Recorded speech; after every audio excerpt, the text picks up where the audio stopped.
YouTube friends all the way around the world and back again. Hello, hello, hello.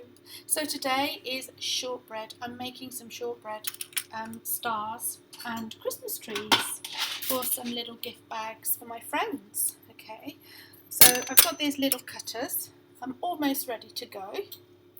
And I thought I'd let you in on my secret. So I've got my convection little oven there going. That's my cooker, and that's heated to 160-ish, gas mark 3-ish. Now this that I'm making is Mary Berry's recipe of shortbread, her shortbread. So you can just put in Google, I'm not going to go through all the faffing of it, just going to invite you along to join me making it. You can go and have a look at the recipe, it's quite easy. Plain flour, 8 ounces, 225 grams. Semolina, 100 grams, 4 ounces. Butter, 225 grams, 8 ounces. Caster sugar, 100 grams, 4 ounces. And if you want, you could put some flaked almonds in there, 50 grams, 2 ounces. And some, they say demerara sugar for dusting, but I like to use icing sugar. So, here we go. And I'm just sieving my plain flour into my bowl, and this just makes it much lighter when you go. It just puts lots of air in there, which makes your shortbread really light. I've already weighed out my butter and cut it all up into cubes, and that just makes again the bringing of it together when you go to make this into a crumb much easier. So I hope you're all having a wonderful day wherever you are in the world. So that's my plain flour in, and now I've got to put 225, if I can get my jar open, of semolina.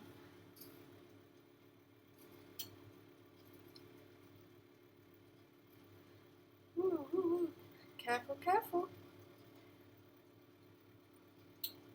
Oh no, 100 grams. Read that wrong, didn't I? I was reading the wrong one. Let's just fish some of that back out then. See, you get carried away if you don't follow the instructions, or if you read them wrong like me. And this is another good way, if you put them in if you put your ingredients through a sieve, then if you do a mix up like I've just done, then hey ho, it doesn't matter. 100 grams, okay, saved by the sieve. Semolina, I can't always say it. So I hope you're getting on with having a lovely time towards Christmas, keeping calm and just taking it steady, making lots of lists. Always follow your lists on your things to do.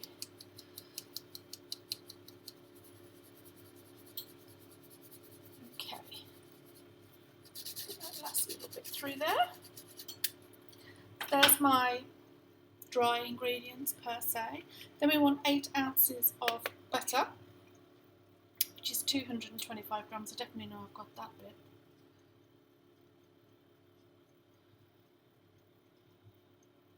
Oh, am I doing this in the right order?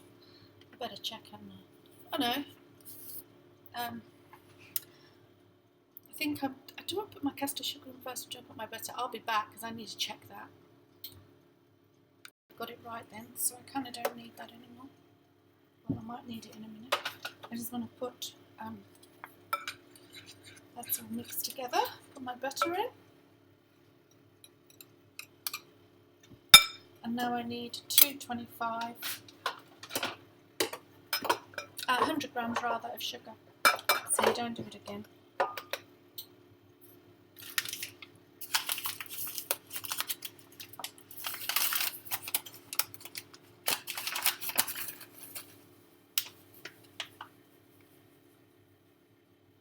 Otherwise they'll be super, super, super sweet. 100 grams coming up. And this is just a great one to do with the kids actually, you know. Obviously not the oven part, but the whole mixing. Weighing the ingredients out, great maths lesson for them. 100 grams. of caster sugar. I don't know what you call it in different states, in different countries, but that's what we call it. Let me just get all of this out of the way. I haven't room anywhere.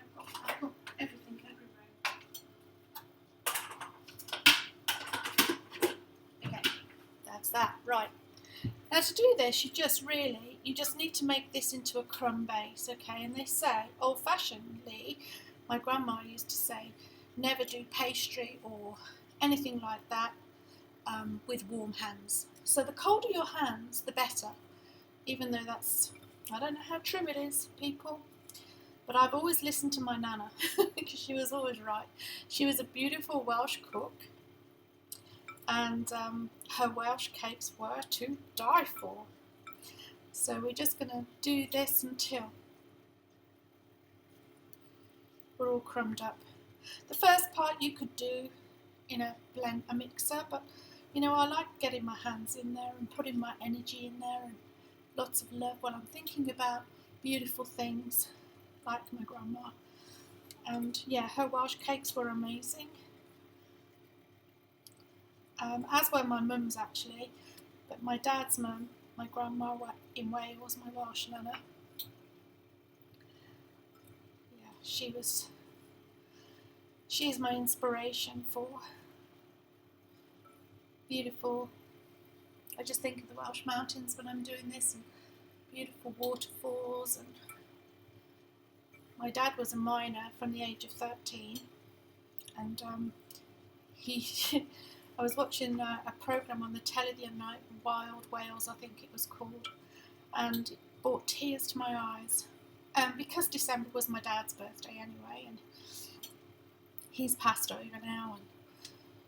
But in the process of watching the wild ponies, it brought a story back to me about my dad saying at the weekend he would go and chase the wild ponies across the moors, across the mountains, and he lived in Tredegar, and so he would bring back fond memories. Every time I see a Welsh pony now, I think of my dad chasing them across the land. The wild Welsh ponies are the heritage of a big heritage in Wales, and when you see them wild on the moors, they're really coming back in their numbers now, which is great. So I'm just going to keep going now and play you some music while I'm doing it.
So now we just need to keep going. I mean, we've done it so that it's nice and crumbly, but now what we have to do is slightly knead it. And at first it doesn't come together, I'll be honest, and you think, oh, I've done it wrong, but don't put any water or anything in it. Just slightly knead it and just scrunch it together. And as you scrunch it together, it starts to bind to itself. And you just keep binding and going until it makes a dough. You don't need to add anything to it at this point. You just need to kind of pull it together, scrunch it together, and it will come together. You just got to keep going at it. Not too heavy. Just keep pushing it down and adding all the crumbs around the bowl. And it will pick them up as it starts to come together. And your ball dough will get bigger as you do this.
Now, because you don't want to alter the flour constitution, I'm going to do this in 2 halves actually, because it's a little bit big. And you've got to be careful that it doesn't fall apart. So you don't want too much flour. I'm just going to get rid of that for a second. On your work surface, but you do need a little bit. Sort of to make sure it doesn't stick unless you've got a non-stick. But you don't want too much on there. Maybe a little bit on your... Now I've got a little rolling pin, just a small one. And I want to kind of roll these out to about... I don't know. I'll show you. I can't kind of do it in...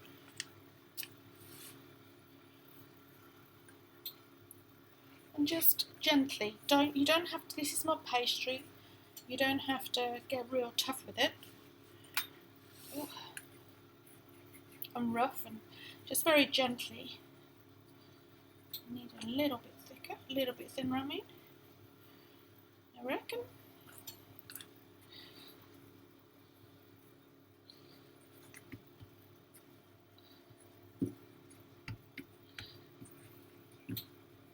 Let me see what that cuts like. So get yourself a little bit of flour. More lights on that. I do believe they have. That's better.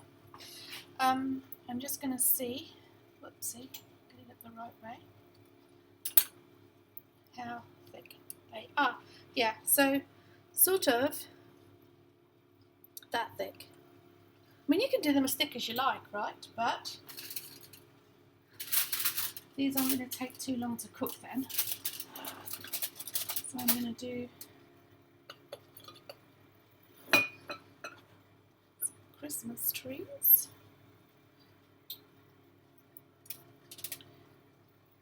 I love doing this, isn't it? It's just so therapeutic, eh?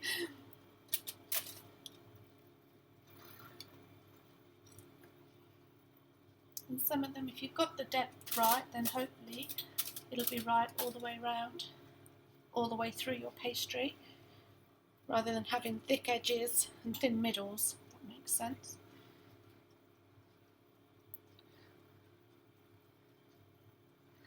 So I'm going to get quite a few. These are only miniature. They're about, I don't know, 2.5, maybe 3 inches. No, I don't think it's 3 inches, maybe 2. And then I'm going to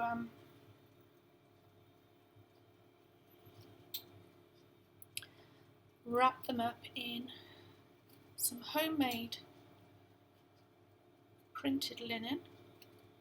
Well, I'm going to wrap them in parchment first, and then I'm going to put them in homemade linen and decorate them with homemade.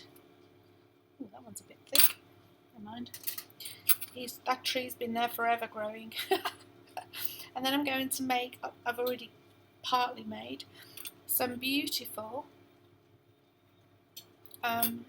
clay, air dry clay gift tags.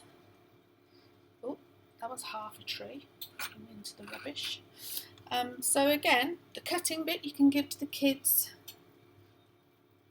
okay, and get them to cut out whilst you're on to the next batch. And these only need to cook, I mean it says, whoops, 15 minutes, but these are tiny and slim. They're not very thick, so I reckon they're only going to take about 10 minutes, but keep your eye on it. Every cooker is different. This is my halogen oven, so it does cook a quarter of the time. Oh, that one's stuck to the counter. It does cook in a quarter of the time. Where's my knife gone?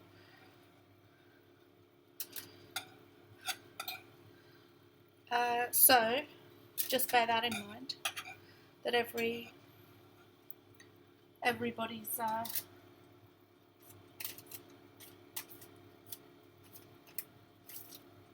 cooker and temperature, and depending where you are in the world, in the country, you know, if you're doing 40 degrees outside, wherever you might be, amen to that, then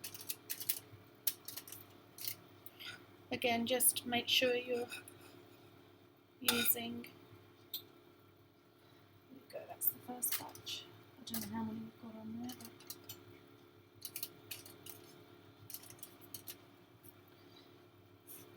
and then I shall cut stars as well. And then I'm just going to put those in here. Whoopsie. Ooh. For about 10 minutes. And off we go again. So that's all there is to it, my friends.